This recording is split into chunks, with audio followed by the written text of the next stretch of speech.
2 रोटी की भूख। ये लीजिए पापा, इस महीने के खर्चे का मेरा हिस्सा। अरे तू क्या अपना घर का हिस्सा देता है? हमारे ऊपर तेरा खर्चा कोई बोझ नहीं है, और जब तक तेरा बड़ा भाई बैठा है ना, तुझे किसी चीज की टेंशन लेने की जरूरत नहीं है। आया बड़ा खर्च का हिस्सा देने वाला। देखिए तो जरा, मेरे राम लखन की जोड़ी को किसी की नजर ना लगे। आज के जमाने में भी दोनों भाइयों में कितना प्यार है, वरना आजकल तो भाई भाई का नहीं। ठीक कहा आपने सुमन जी, बस हमारे दोनों बेटों में हमेशा इसी तरह प्यार बना रहे। चाचू, मुझे सुनाई दिया कि आज आपको सैलरी मिल गई।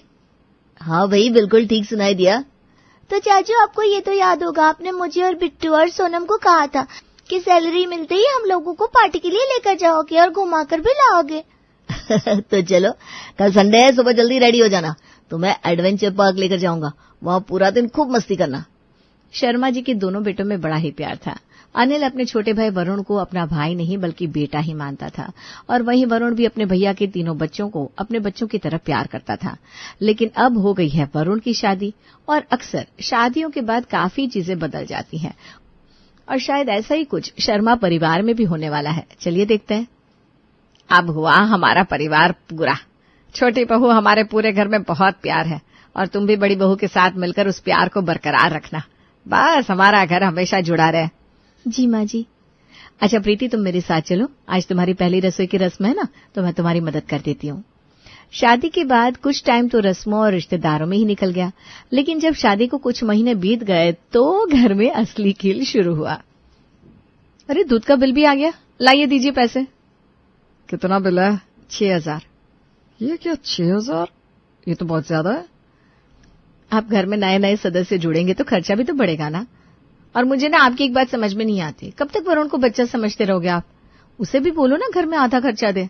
वो जब भी थोड़े बहुत पैसे आगे बढ़ाता है, आप उसे मना कर देते हो। अरे तो क्या हो गया पूनम, वैसे भी अभी तक वो कमा रहा था, और उस अकेले का खर्चा मैं क्या लेता। भाई होने के नाते थोड़ा बहुत तो कर ही सकता हूँ ना उसके लिए। और वो भी तो हमारे बिंटू, चिंकी और सोनम के लिए कितना खर्च कर देता है। देखिए, बच्चों के लिए कुछ लाने की बात अलग होती है, लेकिन घर का खर्चा बहुत ज्यादा होता है। अब आप बताइए, घर में दूध, साग, सब्जी, राशन, बिजली, हर चीज का खर्चा है। और इस साल तो हमने बच्चों का स्कूल भी चेंज करवाया, तो उनकी फीस भी डबल हो गई है। अब आप अकेले इतना खर्चा कैसे संभालोगे? वरुण की शादी हो गई तो उसके ऊपर भी जिम्मेदारी डालो ना। वैसे बात तो तुम ठीक कह रही हो, बात करता हूँ वरुण से। अगले दिन, वरुण, मैं सोच रहा हूँ कि अब हम घर का खर्च बांट लें, अकेले सब कुछ मैनेज करना बहुत मुश्किल हो जाता है। अरे मैं तो कब से आपको ये बात कह रहा हूँ भैया। ये लीजिए, मेरी सैलरी से 10,000 रुपये।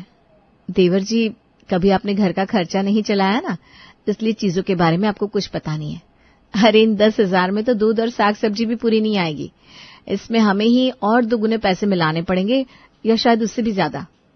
अभी तो मेरे पास इतने ही है भाभी, बाकी जितने भी लगेंगे मैं बैंक से निकलवा कर दे दूंगा।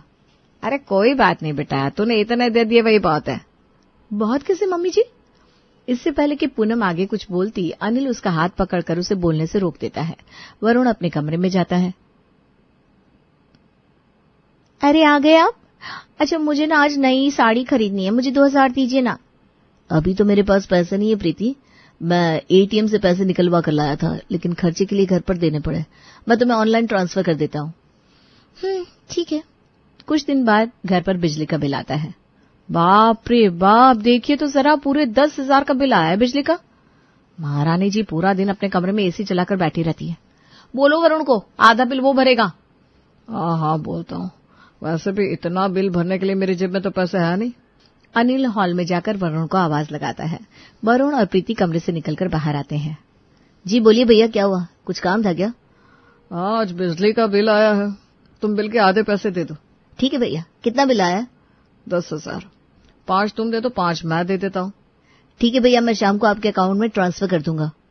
प्रीति वरुण को अंदर लेकर जाती है। आपका दिमाग खराब हो गया है क्या? अरे बिजली का आधा बिल तुम क्यों दोगे? अरे भाई, मैं घर का छोटा बेटा हूँ, और हम दोनों भाई मिलकर ही तो घर का खर्चा संभालेंगे। सारा बिल अकेले भैया थोड़ी ना भर देंगे। अरे लेकिन आप एक बात तो सोचो, हमारा तो बस एक रूम है और एक ही एसी चलता है, लेकिन भैया भाभी का तो खुद का रूम अलग है, बच्चों का रूम अलग है, और उन दोनों में एसी लगा है। ज्यादा बिजली तो यूज वही करते ना, तो हम आधा बिल क्यों दे? हम अपने हिस्से के पैसे दे देंगे। हम तो बात तो तुम ठीक कह रही हो प्रीति, मैं भैया को अपने हिस्से के 3,000 रुपये भेज दूंगा। वरुण अपने भैया को 3,000 रुपए ट्रांसफर कर देता है। तभी उसके भैया उसके पास आते हैं। अरे वरुण, बिल तो 10,000 का आया था, तुमने 3,000 रुपए भेजे। हाँ भैया, एक तो हमारा एक ही रूम है और एक ही एसी है। आपके बच्चों के और आपके 2 कमरे हैं, 2 एसी है, तो उस हिसाब से डबल बिल तो आपको भरना पड़ेगा ना। मेरा जितना हिस्सा था वो मैंने आपको भेज दिया। वरुण की बात सुनकर अनिल वहां से चला जाता है और जाकर ये बात पूनम को बताता है। शादी क्या हो गई, देवर जी के तो तेवर ही बदल गए। मैं आपको पहले से कहती थी ना, खर्चे को आधा करना शुरू कर दो। आप देख रहे हो ना क्या हो रहा है, तेरा हिस्सा मेरा हिस्सा शुरू हो गया घर में। मेरा एक ही कमरा है, उसी के हिसाब से पैसे दूंगा। सच में पूनम, मुझे लगा नहीं था कि वरुण आगे चलकर मेरे साथ ऐसा करेगा। अभी तो आप देखते जाइए उनके तेवर कैसे कैसे बदलेंगे। लेकिन मैं भी कम नहीं हूं, मैं भी देखती हूँ कैसे ये घर में आधा हिस्सा नहीं देंगे। कुछ दिन बाद, प्रीति, मैं बाजार से हफ्ते की सब्जी लेकर आई हूँ, 1,000 रुपए की आई है, मुझे 500 रुपए दे दो। क्या 500 रुपए? लेकिन मैं और वरुण जी तो इतनी सब्जी खाते भी नहीं है। इसके आधे पैसे नहीं होंगे, 300 रुपए लेकर आती हूँ मैं। क्या तुमने समझ क्या रखा है? इतनी दिक्कत हो रही है आधे पैसे देने में तो अलग से अपने लिए सब्जी मंगवा लिया करो और अपने 300-400 रुपए दुकान वाले को ही दे देना। पूनम गुस्से में वहां से चली जाती है। प्रीति भी अकड़ में अपने कमरे में आ जाती है और सीधे वरुण को कॉल लगाती है। सुनिए जी, घर आते हुए मशरूम और पनीर लेकर आना और साथ में प्याज और टमाटर भी, और ताजा हो तो भिंडी भी ले आना। अरे लेकिन घर में सब्जी तो भाभी मंगाती है ना, तुम मुझसे क्यों सब्जी मंगा रही हो? मैंने बोला ना आप सब्जी ले आना, बाकी मैं बाद में आपको बता दूंगी। अच्छा ठीक है, ले आऊंगा। वरुण ऑफिस से आते टाइम सब्जियां ले आता है। रात को डाइनिंग टेबल पर 2 सब्जियों की जगह आज 4-4 सब्जियां रखी हुई थी। तभी सासू मां बोली, क्या बात है, आज घर में कोई पार्टी वार्टी है क्या? आज तो घर में 4-4 तरह की सब्जी बनी है, दाल तड़का, आलू गोभी, मशरूम, पनीर और भिंडी। बात क्या है भाई? मेरी ये 2 सब्जी है मम्मी जी, मैंने दाल तड़का और आलू गोभी बनाई है, और मैंने मशरूम, पनीर और भिंडी। चलो अच्छा है, आज काफी वैरायटी का खाना खाने को मिल जाएगा। सच बताऊं तो मुझे रोटी के साथ भिंडी से अच्छा कुछ नहीं लगता, और चावल के साथ दाल तड़का से अच्छा। तो रोटी के साथ भिंडी खाऊंगा, चावल के साथ दाल तड़का। माफ कर देना देवर जी, लेकिन ये दाल तड़का जिन पैसों से बनी है ना, वो आपके भैया के पैसे हैं। आपकी पत्नी ने साग सब्जी के पैसे देने से साफ मना कर दिया, इसलिए प्रीति ने जो बनाया है आप वही खा लीजिए। ये क्या बोल रही हो बड़ी बहू? अब घर में खाने के लिए कब से ऐसा होने लगा? अभी तक तो ऐसा नहीं हुआ था पापा जी, लेकिन अब समझ लीजिए कि आज से ऐसा ही होगा। जब घर के किसी खर्चे में अपना हिस्सा नहीं दे सकते तो हमने भी कोई ठेका नहीं लिया इनका। अच्छा, अगर ऐसी बात है ना, तो जो आपकी ये तीनों बच्चे अपनी अपनी प्लेट में भिंडी की सब्जी और मशरूम पनीर डालकर बैठे हैं, वापस रखवा दो। कोई जरूरत नहीं मेरे पति के पैसों की सब्जियां खाने की। सही बात है, जब आपने मुझे दाल खाने से मना कर दिया तो आपके बच्चे भी मेरी खरीद कर लाई हुई सब्जियां कैसे खा सकते हैं? चाचू, मेरा भिंडी खाने का बहुत मन कर रहा है, और मेरा चावल के साथ मशरूम पनीर खाने का।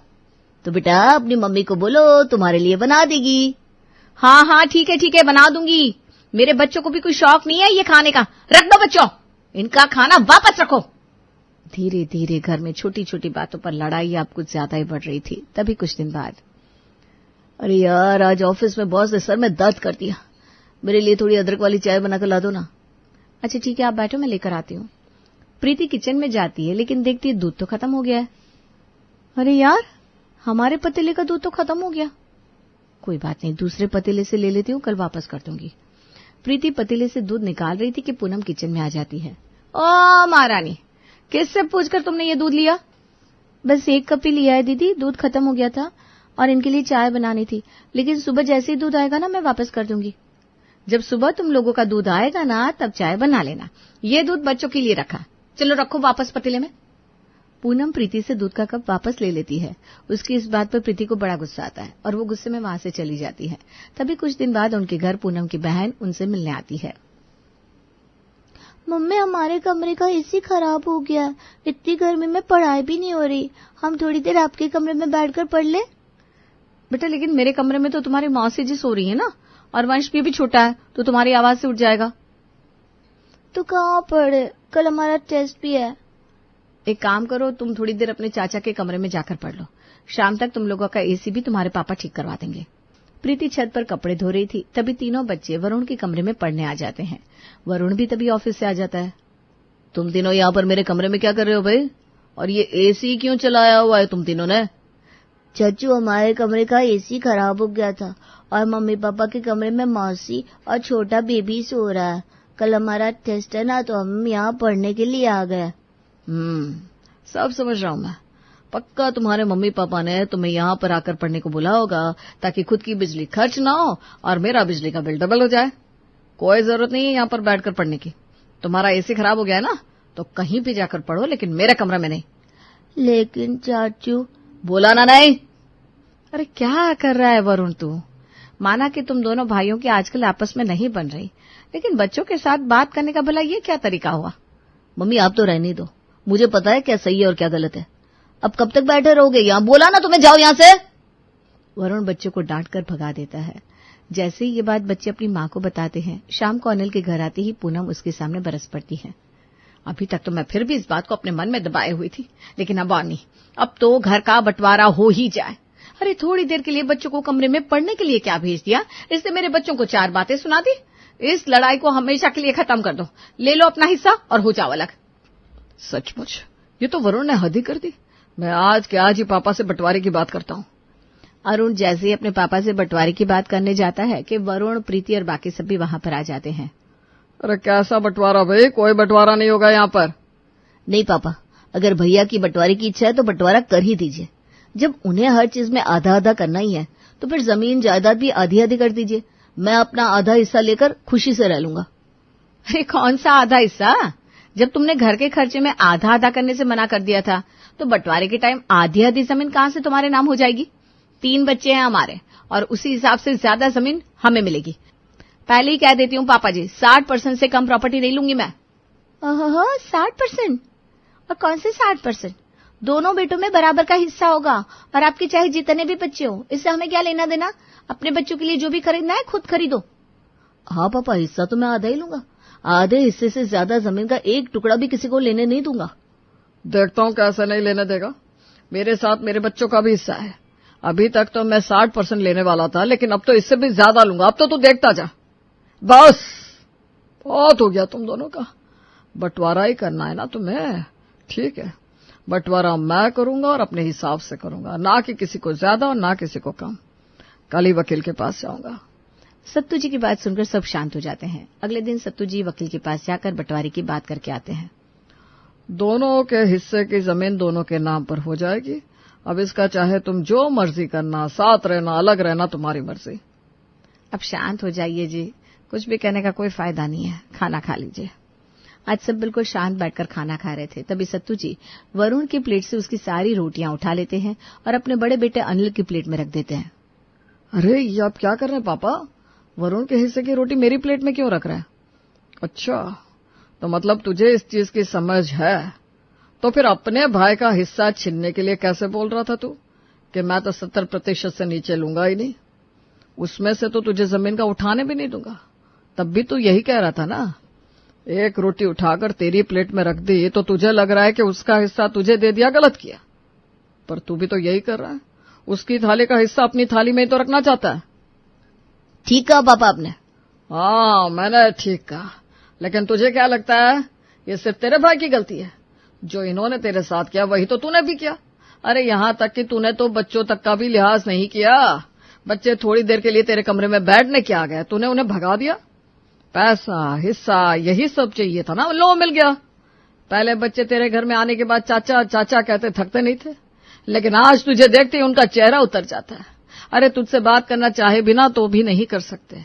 इस हिस्से के चक्कर में तुम दोनों भाइयों ने हद ही कर दी। कभी एक दूसरे की थालियों से खाना उठा लिया, कभी न जाने क्या क्या किया। पापा। अरे क्या पापा?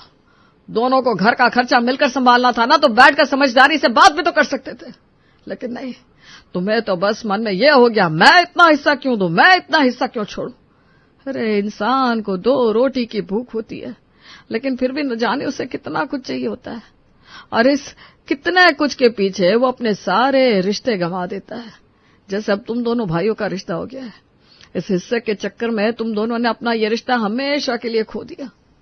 सत्तू जी आज बहुत गुस्से में थे, इसलिए उनके मन में जो भी था उन्होंने बोल दिया और उनकी बातें सुनकर वो सभी बहुत शर्मिंदा हुए। अब उन्हें समझ में आ रहा था कि उन्होंने कितनी बड़ी गलती कर दी। इस हिस्से के चक्कर में उन्होंने आपस का प्यार और 2 भाइयों के परिवार को बिल्कुल तोड़ दिया। मुझे माफ कर दीजिए पापा, पता नहीं मैंने क्या कर दिया, लेकिन अपनी गलती के लिए बहुत शर्मिंदा हूँ। मुझे कोई अलग हिस्सा नहीं चाहिए पापा। मैं इसी घर में एक साथ वरुण के साथ मिलकर रहूंगा। नहीं चाहिए मुझे कोई बंटवारा। हाँ पापा, मुझे भी कोई बंटवारा नहीं चाहिए। मुझे भैया से पहले ही बैठकर बात कर लेनी चाहिए थी, तो इतना कुछ होता ही नहीं। मुझे भी कोई बंटवारा नहीं करना पापा। अब हम दोनों भाई मिलकर रहेंगे, किसी बात पर मन मुटाव नहीं करेंगे। बेटा, एक बार मन मुटाव हो जाए तो फिर कभी ठीक नहीं होते। और रही बात बंटवारे की, तो बंटवारा तो अब हो ही गया है। मैंने वकील से बात कर ली है। तुम दोनों ने जो करना था वो कर लिया, और जो मुझे करना चाहिए था वो मैंने कर दिया। तुम्हारे हिस्से के कागज कल तुम दोनों को मिल जाएंगे। अब तुम्हें जो करना है तुम करो। चलिए सुमन जी, हो गया खाना। अपने पापा की बात सुनकर उन सबको अपनी गलती का एहसास तो होता है, लेकिन अब बहुत देर हो चुकी थी और जमीन के साथ साथ अब उनके रिश्तों का भी बंटवारा हो चुका था, और वो अब चाहकर भी कभी ठीक नहीं हो सकता था। राहुल बेटा, देख तो ये लड़की कितनी सुंदर है। इसका परिवार भी बहुत अच्छा है। लड़की काफी पढ़ी लिखी है और संस्कारी है। आपको कैसे पता कि संस्कारी है? अरे तेरी बुआ ने ये रिश्ता बताया है। उनके तो पड़ोस में ही रहती है ये लड़की। क्या नाम है इसका? मीनाक्षी। हाँ, देख तो नाम भी कितना अच्छा है। तेरी बुआ बता रही थी कि बहुत ही अच्छी और समझदार लड़की है। ठीक है माँ, अगर आपको पसंद है तो मुझे भी पसंद है, आप देख लो। शांति देवी बहुत खुश हो जाती है और जल्द ही मीनाक्षी के घर वालों से रिश्ते की बात करती है। कुछ ही समय में राहुल और मीनाक्षी की शादी हो जाती है। मीनाक्षी सच में बड़ी ही समझदार और सुलझी हुई लड़की थी। वो घर में आते ही सब संभाल लेती है। अरे बहू, इतनी रात हो गई है और तू अभी तक रसोई में लगी हुई है। अरे माँ जी, बस थोड़े से बर्तन पड़े थे तो मैंने सोचा धोकर ही सो जाऊंगी। तू भी ना बहू, पूरा दिन काम काम काम। अरे तुझे थोड़ा अपने बारे में भी सोचना चाहिए। आप भी ना माँ जी बेकार में मेरी फिक्र करती हैं। मुझे ये सब काम करने से कोई दिक्कत नहीं है। आप ना ज़्यादा सोचो मत और अंदर कमरे में जाकर आराम करो। मैं आपके लिए अभी गर्म दूध लेकर आती हूँ। मीनाक्षी सब काम खत्म करके राहुल के साथ कमरे में वक्त बिताती है। वो एक दूसरे के साथ बहुत खुश थे। दिन कैसे बीत रहे थे पता ही नहीं चल रहा था। पर एक दिन राहुल की हंसती खेलती जिंदगी में एक ऐसा तूफान आया कि सब उथल पुथल हो गया। राहुल डाइनिंग टेबल पर बैठकर नाश्ता कर रहा था, तभी उसके पास एक फ़ोन आया जिसने उसके होश उड़ा दिए। अच्छा ठीक है, मैं थोड़ी देर में पहुंचता हूँ। क्या हुआ? आप परेशान लग रहे हैं। किसका फ़ोन था? नहीं कुछ नहीं, वो बस ऑफिस से फ़ोन था। आज अचानक कोई मीटिंग रख दी है और मैं यहाँ बैठा हूँ। मुझे जल्दी निकलना होगा। ठीक है, मैं अभी आपका खाना पैक कर देती हूँ। अरे नहीं, मैं ऑफिस कैंटीन में खा लूँगा, रहने दो तुम। हड़बड़ाता हुआ राहुल घर से निकल जाता है। उसके बाद वो ऑफिस नहीं बल्कि एक रेस्टोरेंट में जाकर बैठ जाता है और बार बार दरवाजे की तरफ देखने लगता है। कितनी देर हो गई, यही तो बोला था उसने आने को, फिर अभी तक आई क्यों नहीं? राहुल इतना सोच ही रहा था कि तभी सामने से शीतल आती है। मुस्कुराती हुई शीतल राहुल के पास आकर बैठ जाती है। हेलो राहुल, कैसे हो? मैं ठीक हूँ, तुम बताओ क्या बात करनी है तुमको मुझसे? मुझे ऑफिस के लिए लेट हो रहा है। अरे अरे अरे, बड़ी जल्दी में हो। पहले तो मिलते थे तो बस जाने का नाम भी नहीं लेते थे, और अब देखो कितनी जल्दी है भागने की। प्लीज शीतल, ये सब बातें करने का अब कोई मतलब नहीं है। बताओ ना जल्दी से, क्या काम है? देखो राहुल, आज भी मैं तुमसे बहुत प्यार करती हूँ और तुमसे शादी करना चाहती हूँ। तुम्हारा दिमाग तो ठीक है? मैं तुमसे कैसे शादी कर सकता हूँ? मेरी शादी हो चुकी है। तो तोड़ दो। शीतल, मैं यहाँ से जा रहा हूँ और आज के बाद मुझे कभी फोन मत करना, समझी? राहुल वहां से जाने लगता है कि शीतल राहुल से कहती है, मैं तुम्हारे बच्चे की मां बनने वाली हूं राहुल। ये सब क्या बकवास है? ऐसा नहीं हो सकता। मैं सच बोल रही हूं। ठीक है, मैं अपने करियर के चक्कर में तुमको छोड़कर चली गई थी, पर उसके कुछ दिन बाद जैसे ही मुझे पता चला कि मैं प्रेग्नेंट हूं, तो इस बच्चे के लिए मुझे वापस आना पड़ा। देखो, मैंने तुमको धोखा नहीं दिया था, तुमने दिया था मुझे। और अब मैं शादीशुदा हूं और बहुत खुश भी हूं, इसलिए ये सब ड्रामा बंद कर दो और जाओ यहां से। तुम्हें मुझे अपने साथ अपने घर लेकर जाना ही होगा। मैं बड़े प्यार से तुम लोगों के साथ रहूंगी, बस इस बच्चे की खातिर हमें ऐसा करना ही होगा राहुल। शीतल, तुम ऐसी बात सोच भी कैसे सकती हो? मेरी तो कुछ समझ में नहीं आ रहा, ये सब करके तुम्हें क्या मिल रहा है? ऐसे कोई लड़की किसी शादीशुदा आदमी के साथ कैसे रहने को तैयार हो सकती है? देखो राहुल, अभी तो मैं बड़े प्यार से तुमसे बात कर रही हूँ, पर अगर तुम नहीं माने तो मैं पुलिस में कंप्लेंट कर दूंगी और पूरी जिंदगी तुम जेल में सड़ोगे। अच्छे से सोच लो, मुझे घर लेकर जाओगे या नहीं? राहुल को कुछ भी समझ में नहीं आ रहा था। वो वहाँ से चला तो जाता है, पर हर पल उसके दिमाग में यही सब घूम रहा था। ऑफिस में भी उसका काम में ध्यान नहीं लगता और घर आने पर भी वो चुपचाप अपने कमरे में जाकर बैठ जाता है। अगर कुछ बात है तो बता दो ना, सुबह भी ऐसे अचानक चले गए और अभी भी जब से आए हो परेशान दिख रहे हो। अरे कुछ नहीं हुआ मुझे, तुम जाओ यहाँ से, बाद में बात करूँगा। राहुल पूरी रात सो नहीं पाता। वो लेटे लेटे बस यही सोचता रहता है, अगर मैं शीतल से शादी नहीं करूँगा तो वो मेरी ज़िंदगी बर्बाद कर देगी। क्या करूँ मैं, कोई रास्ता भी नज़र नहीं आ रहा। अगले दिन राहुल फिर से जाकर शीतल से मिलता है और उसे घर लाने को मान जाता है। राहुल और शीतल घर वालों को दिखाने के लिए गले में माला डालकर घर आते हैं। जब मीनाक्षी उन दोनों को साथ में ऐसे देखती है तो चक्कर खाकर नीचे गिर जाती है। अरे अरे दीदी, ये क्या हो गया दीदी को? जल्दी पानी लेकर आइए ना। राहुल जल्दी से पानी लेकर आता है और मीनाक्षी के चेहरे पर छींट मारता है। मीनाक्षी होश में आती है तो उसके सामने राहुल और शीतल गले में माला डाले खड़े थे। इतने में अंदर से आवाज़ सुनकर राहुल के माँ बाप भी बाहर आते हैं।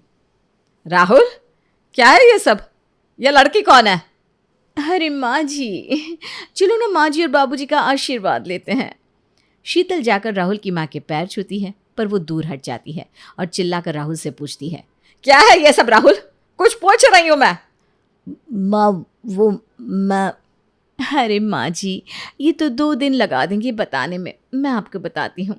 मेरा नाम है शीतल और आज ही हम दोनों ने मंदिर में शादी कर ली है, तो उस हिसाब से मैं आपकी बहू हुई। और हाँ, मीनाक्षी दीदी की सातन। ये औरत क्या बकवास कर रही है? आप चुप क्यों खड़े हैं? कुछ बोलते क्यों नहीं? ये सच बोल रही है मीनाक्षी, मैंने इससे आज शादी कर ली है और अब ये यहीं रहेगी। ऐसा नहीं हो सकता, आप ऐसा नहीं कर सकते। आप तो मुझे बहुत प्यार करते हो, आप ऐसा सोच भी नहीं सकते। बोल दो ये मजाक है, बोल दो। मीनाक्षी, ये कोई मजाक नहीं है, ये सच है। इस बात पर यकीन करना सबके लिए बड़ा ही मुश्किल था। मीनाक्षी का तो रो रो कर बुरा हाल हो गया था। राहुल के माँ बाप भी सदमे में चले गए थे, पर मीनाक्षी बड़ी खुश थी। अजी, अब तो बता दो मेरा कमरा कौन सा है? मेरा मतलब है हमारा कमरा। ऊपर ऊपर छत पर एक किराएदार का कमरा था जो मैंने खाली करवा दिया है। अब से वो तुम्हारा कमरा है, जाओ वहाँ जाकर आराम करो। शीतल ऊपर जाकर अपना सब सामान सेट कर लेती है। उसके बाद वो घर में मीनाक्षी की तरह रहने लगती है। अगली सुबह वो सबसे पहले उठकर मंदिर में पूजा पाठ करके रसोई में जाकर सबके लिए खीर बनाती है। जब सब लोग आकर डाइनिंग टेबल पर बैठते हैं तो शीतल सबके लिए खीर लेकर आती है। अरे उठ गए आप सब, मैं कब से आपका इंतज़ार कर रही थी। चलो अब जल्दी से ये खीर खाकर बताओ कैसी बनी है। मुझे नहीं खानी तेरे हाथ की कोई चीज़। राहुल बेटा, अगर हो सके ना तो हम सबके लिए जहर ला कर देते, वो इस खीर से तो ज़्यादा ही अच्छा होगा। माँ, ऐसा मत बोलो। तो कैसे बोलूँ? तुझे तो शर्म नहीं आई? ये शिक्षा दी थी क्या मैंने तुझे कि एक बीवी के होते हुए दूसरी उठा लाए? अरे तुझे तो शर्म से मर जाना चाहिए। पता नहीं हम लोगों को क्या मुंह दिखाएंगे। माँ जी, आप उसकी ज़रा भी चिंता मत करो। मैं इस घर में दुनिया वालों की नज़र में किराएदार बनकर रहूंगी, किसी को कुछ पता नहीं चलेगा। घर की बात घर में रहेगी। अरे तू तो चुप ही हो जा, समझी? कैसे तू एक औरत का घर बर्बाद कर सकती है? माँ जी, इतना गुस्सा मत करो ना, आपकी सेहत के लिए अच्छा नहीं है। राहुल की माँ आवाज़ से उठकर ही चली जाती है। उसके बाद शीतल खीर की कटोरी हाथ में लिए अपने हाथों से राहुल को खीर खिलाने लगती है। जल्दी मुंह खोलो और मेरे हाथ की खीर खाकर बताओ कैसी है। ये सब ड्रामा मुझसे नहीं होगा, समझी? तुमने जो बोला मैंने कर दिया। अब बस मुझे कुछ और करने को मत बोलो और चुपचाप यहाँ रहो। अच्छा ठीक है ना, इतना गुस्सा मत करो ना बेबी। मुझे बिल्कुल भी अच्छी नहीं लगती तुम ऐसा गुस्सा करते हुए। हाँ, मैं ऑफिस जा रहा हूँ, प्लीज़ मेरे पीछे से घर में कोई ड्रामा मत करना, हाथ जोड़ता हूँ तुम्हारे आगे। अरे तुम कैसी बात करते हो? ये मेरा भी तो परिवार है, मैं सबके साथ बहुत अच्छे से रहूंगी। बस दूर रहना, इतना ही काफ़ी है। राहुल अपना बैग उठाकर गुस्से में ऑफिस चला जाता है। उसके बाद शीतल मीनाक्षी के कमरे में जाती है और जाती ही उसकी अलमारी खुलती है। ये तुम ऐसे मेरे कमरे में आ गई और मेरी अलमारी क्यों खोल रही हो? अरे दीदी, मैं तो बस इस अलमारी में से इनके कपड़े निकाल कर ले जा रही थी। अब तो ये मेरे साथ ऊपर आएंगे ना, फिर इनके कपड़े यहाँ रख कर क्या फ़ायदा। हाँ, सही कहती हो तुम। वैसे भी जब मेरा पति ही ले लिया तो मैं इन कपड़ों का क्या करूंगी? ले जाओ, सब ले जाओ, उनकी एक एक चीज यहां से ले जाओ। अरे दीदी, आप उदास मत हो। आप जब मर्जी उनके साथ वक्त बिताओ, उनसे बात करो, मुझे कोई दिक्कत नहीं है, सच में। कैसे बीवी हो तुम जो तुम्हें इन सब से कोई दिक्कत नहीं है? अरे औरत तो दुनिया में कुछ भी बर्दाश्त कर सकती है, कुछ भी बांट सकती है, पर अपना पति कभी नहीं बांट सकती।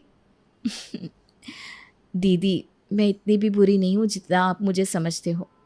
वो आपके भी तो पति है ना, तो मैं आपको उनसे दूर कैसे रख सकती हूँ? मुझे नहीं चाहिए वो पति। तुम ही रखो ऐसे धोखेबाज इंसान को। मैं तो कल ही यहाँ से चली जाऊंगी, हमेशा हमेशा के लिए। अरे पर जाओ अब यहाँ से। ठीक है दीदी, जाती हूँ मैं। मीनाक्षी अपने सारे कपड़े बैग में पैक करके अगले दिन घर छोड़कर जाने लगती है। राहुल जब मीनाक्षी को जाते देखता है तो उसे रोकने की बहुत कोशिश करता है, पर मीनाक्षी उसकी एक नहीं सुनती। प्लीज मीनाक्षी, ऐसा मत करो, मत जाओ ये घर छोड़कर। दूर हट जाओ मुझसे, चले जाओ। मैं इस घर में अब एक पल भी नहीं रह पाऊंगी। नहीं देख सकती आपको हर पल एक दूसरी औरत के साथ। बहू मत जा, मैं तेरे बिना कैसे रह पाऊंगी? माँ जी, हमारा साथ यहीं तक का था, अब आप इस बहू के साथ खुश रहो, चलती हूँ मैं। मीनाक्षी किसी की एक नहीं सुनती और वहां से चली जाती है। राहुल बड़ा बेबस हो जाता है और कमरे में जाकर खूब रोता है। ये सब मेरी वजह से हो रहा है, भगवान मुझे कभी माफ नहीं करेगा। मैं कितना बुरा हूं। काश मैं तुम्हें सच्चाई बता पाता मीनाक्षी, काश मैं बता पाता कि मैं बस तुमसे ही प्यार करता हूं और बहुत प्यार करता हूं। मीनाक्षी के जाने के बाद घर में मातम छा जाता है और पूरे घर पर शीतल का राज हो जाता है। वो घर में सबके साथ बड़े ही अच्छे से रह रही थी। सुबह उठकर घर के सारे काम कर लेती, सबको वक्त पर खाना बनाकर खिलाती और सबका बड़ा ध्यान भी रखती। राहुल की माँ को ये सारी चीज़ें हजम ही नहीं हो रही थी कि आखिर ये सब हो क्या रहा है। जी मुझे ना ये लड़की समझ में ही नहीं आ रही। देखो ना, जब से आई है कितने अच्छे से सारे काम करती है, सबका ध्यान रखती है, और चाहे मैं इसे कितना भी सुना दूँ मुझे पलट कर एक जवाब नहीं देती। तो ये तो अच्छी बात है ना। नहीं जी, मैं ये सोच रही हूँ कि अगर ये इतनी अच्छी होती ना तो ये किसी का घर नहीं उजाड़ती, किसी के साथ इतना बुरा नहीं करती। कुछ तो गड़बड़ है। अब जो भी है यही है। ये सारी बातें छोड़ो, क्योंकि इन सब बातों को करने का अब कोई फ़ायदा नहीं है। हाँ जी, आप सही कहते हो। चलो अब ज़रा मुझे वहाँ से जोड़ों के दर्द का तेल ला कर दो। अरे वो तो दिन में शीतल लेकर गई थी, मैं अभी जाकर उससे ले आती हूँ। अरे पर अभी तो काफ़ी रात हो गई है, सो गई होगी। अरे नहीं नहीं, वो तो देर से ही सोती है। मैं अभी जाकर ले आती हूँ, वरना आप पूरी रात नहीं सो पाओगे। राहुल की माँ ऊपर जाती है, पर जब वो सीढ़ियाँ चढ़ रही थी तो उसे राहुल की चिल्लाने की आवाज़ आती है। वो बड़े ध्यान से कान लगाकर उनकी बातें सुनने लगती है। देखो, तुम मुझे और दुखी मत करो, पता नहीं क्यों मेरी जिंदगी में आकर सब बर्बाद कर दिया। देखो, अब ये सब बातें करके कुछ नहीं मिलने वाला तुम्हें, इसलिए अच्छा होगा कि जो है उसी में खुश रहो। कैसे रहूं खुश? इस बच्चे की खातिर सब झेल रहा हूं मैं। अगर मुझे शादी से पहले इस बच्चे का पता चल जाता तो कम से कम मीनाक्षी की जिंदगी तो बर्बाद नहीं करता। हैं? राहुल ये क्या बात कर रहा है? बच्चा शादी से पहले? मुझे ये सब अभी के अभी मीनाक्षी को फ़ोन करके बताना होगा। राहुल की माँ उल्टे पांव वापस नीचे आ जाती है और सारी बात मीनाक्षी को फ़ोन करके बताती है। मीनाक्षी अगले दिन से ही शीतल के बारे में पता लगाना शुरू कर देती है। बड़ी मुश्किल से उससे शीतल का एक ऐसा दोस्त मिल जाता है जिसकी शीतल से फिलहाल कोई बातचीत नहीं हो रही थी। शीतल, हाँ, वो किसी ज़माने में मेरी दोस्त थी, पर अब बिल्कुल भी नहीं। भगवान बचाए ऐसी लड़की से। मुझसे झूठ बोलकर इतने पैसे ले लिए, और जब मैंने मांगे तो बस मुझे उल्टा सीधा बोलना शुरू कर दिया। उसके बाद मैंने उससे कभी बात ही नहीं की। देखो, मुझे उसके बारे में सब जानना है। कहाँ रहती है, क्या करती है, कौन कौन है उसके परिवार में। देखो, मेरा तो उससे कोई लिंक है ही नहीं। हाँ, उसका परिवार गांव में रहता है और वो अशोक नगर में रहती है, और वो जिससे प्यार करती है ना उससे जल्दी शादी भी करने वाली है। यही है ना वो लड़का जिससे वो प्यार करती है? अरे नहीं नहीं, ये थोड़ी ना है। मैंने तो इस लड़की को देखा है। अरे वो उसी जिम में जाता है जिसमें जाया करती थी ये भी। मैंने इसीलिए तो जिम जाना ही छोड़ दिया। क्या बात कर रही हो तुम? ये वो लड़का नहीं है? हे भगवान, बहुत बड़ी गड़बड़ है, मुझे पता करना ही होगा। मीनाक्षी उस जिम के बाहर खड़े होकर उस लड़के का इंतजार करने लगती है जिसका नाम था रजत। जैसे ही वो बाहर आता है वो उसका पीछा करती है। रजत एक कैफ़े में शीतल से मिलता है और मीनाक्षी वहाँ खड़ी दोनों की बातें सुनने लगती है। बस एक बार इस बच्चे के नाम सारी प्रॉपर्टी करवा लूं, फिर हम दोनों यहाँ से फुर्र हो जाएंगे। हाँ, और वो बेवकूफ़ राहुल जिंदगी भर यही सोचता रह जाएगा कि ये सच में उसी का बच्चा था। अब आई पूरी कहानी समझ में। इसने राहुल को ब्लैकमेल करके उससे शादी की और असलियत में ये बच्चा राहुल का नहीं, रजत का है। मुझे अब सबसे पहले उस डॉक्टर से मिलना होगा। मीनाक्षी अब शीतल का पीछा करना शुरू करती है। 2 दिन बाद जब शीतल डॉक्टर के पास जाती है तो मीनाक्षी को उस डॉक्टर का पता भी लग जाता है। मीनाक्षी अकेले में उस डॉक्टर से मिलती है और उसे सारी कहानी सुनाती है। देखो, ये सब सुनकर मैं तुम्हारी मदद तो कर दूंगी, पर जब तक वो बच्चा इस दुनिया में नहीं आएगा तब तक हम ये साबित नहीं कर सकते कि वो किसका बच्चा है। मीनाक्षी को अब उस बच्चे के आने का इंतज़ार करना पड़ता है और वो बहुत सोच समझकर अपने ससुराल वापस आ जाती है। मीनाक्षी को देखकर शीतल के तो होश उड़ जाते हैं। बाकी घर वाले भी बहुत हैरान थे कि आखिर मीनाक्षी वापस कैसे आ गई। मैंने बहुत सोचा और मैंने ये फ़ैसला लिया है कि अब मैं यहीं रहूँगी। अब जो है जैसा है मैं उसी में खुश रहूँगी। ये तो बहुत अच्छी बात है बहू, अच्छा हुआ तुम वापस आ गई। धीरे धीरे करके पूरे 9 महीने बीत जाते हैं और फिर शीतल एक बेटे को जन्म देती है। मीनाक्षी भी हॉस्पिटल में ही होती है और जल्दी से डॉक्टर से जाकर मिलती है। ये लो DNA रिपोर्ट्स, इसमें साफ लिखा है कि ये बच्चा राहुल का नहीं है। आपका बहुत बहुत धन्यवाद डॉक्टर, आज आपने मेरी शादी बचा ली। शीतल बड़ी खुशी खुशी बच्चा लेकर घर आ जाती है। 2-3 दिन मीनाक्षी एकदम चुप रहती है और शीतल का असली चेहरा सामने आने का इंतज़ार करती है। थोड़े ही दिन में शीतल अपने असली रूप में आ जाती है और घर वालों से सारी प्रॉपर्टी अपने बच्चे के नाम करने के लिए बोलती है। मुझे तुम लोगों पर बिल्कुल भरोसा नहीं है। तुम कब हम दोनों माँ बेटों को घर से निकाल दो, इसलिए आपको ये सब इसके नाम करना होगा। अरे मैं ऐसा क्यों करूँगा? अपने बच्चे को घर से क्यों निकालूंगा? हाँ बहू, ये खून है हमारा, हम ऐसा कभी सोच भी नहीं सकते। लेकिन एक दिन सच सबके सामने आएगा तब तो करोगे ना। उससे पहले सारी प्रॉपर्टी बच्चे के नाम तो करनी पड़ेगी ताकि उस वक्त ये सब लेकर यहाँ से ये भाग सके। क्या बकवास कर रही हो तुम? बकवास नहीं, सबूत है मेरे पास। ये देखो रिपोर्ट्स। ये कौन सी रिपोर्ट्स है? ये DNA रिपोर्ट्स है शीतल जी, जिसमें साफ साफ लिखा है कि ये बच्चा राहुल का है ही नहीं। क्या? ये राहुल का बच्चा नहीं है? नहीं माँ जी, ये तो इसका और रजत का बच्चा है। इसने राहुल को इस बच्चे के नाम पर ब्लैकमेल किया और इस घर में आ गई। इसने राहुल से कोई शादी नहीं की क्योंकि ये तो इस बच्चे के बाप रजत से शादी करने वाली है। अब बताओ शीतल, क्या करूं मैं तुम्हारा? बुलाऊं पुलिस को और करवाऊं तुमको अंदर? किसी को ब्लैकमेल करने के जुर्म में और इस बच्चे का इस्तेमाल करके सारी प्रॉपर्टी हड़पने के जुर्म में? नहीं, ऐसा मत करो, मैं यहाँ से चली जाऊंगी, मैं कभी वापस नहीं आऊंगी। प्लीज़ पुलिस को मत बुलाना। बस इस बच्चे की शक्ल देखकर तुमको छोड़ रही हूँ, वरना जो तुमने मेरे पति के साथ किया है ना, तुमको तो मैं जिंदगी भर जेल में सड़वाती। अब यहाँ से जितनी जल्दी हो सके निकल जाओ, वरना मैं तुम्हारा बहुत बुरा हाल करूँगी। शीतल अपना बच्चा लेकर वहाँ से चली जाती है। उसके बाद राहुल अपना सर झुकाए मीनाक्षी के पास आकर उससे माफ़ी मांगता है। मुझे माफ़ कर दो प्लीज़। आपको माफ़ी मांगने की कोई ज़रूरत नहीं है, ये सब आपने मजबूरी में किया। अब सब ठीक हो गया है, सब पहले जैसा, इसलिए वो सारी पुरानी बातें भूल जाओ। मैं सच में बहुत भाग्यशाली हूँ जो तुम मेरी पत्नी हो। राहुल मीनाक्षी को गले से लगा लेता है। सब कुछ पहले जैसा हो जाता है और कुछ समय बाद शीतल और राहुल की एक प्यारी सी बेटी होती है। वो सब वापस से हंसी खुशी साथ में रहने लगते हैं और शीतल वो तो हमेशा के लिए शहर छोड़कर भाग जाती है।